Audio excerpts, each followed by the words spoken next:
Қайырлы күн, бүгін орнымнан тұра салып, бір хабар естідім. Рас қамырымды илеп қояйын дедім. Үйіңе қонақ келе жатыр дегенді естіген екен. Тез қамырымды илеп, бірінші қамырымды илеп қояйын дедім да, сол қамырымды илеп жатырмын осылай. Тез нелерімді, пияздарымды турап, қонақ келем десе, әйтеуір дайындаламыз ғой.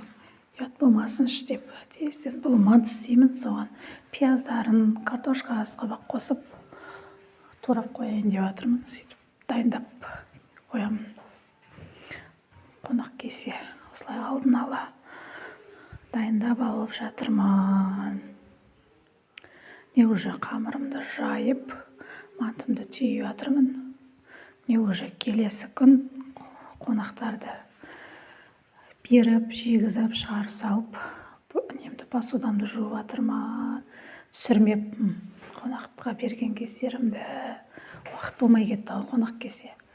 Қонақтарды деп шығарып салып, посудамды жуып қойып жатырмын. Астанадан келінім келген. Посудамды жуып сырас қамыр илеуге кірістім. Нанға әбетте балдар кеп қалады. Соған тез қамырымды аштып,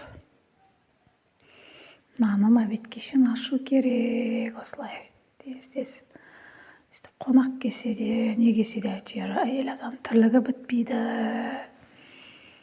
Қамыр аштайын, нан жауайын, тамақ істейін деп осылай тез қамырымды ашытып алдым да.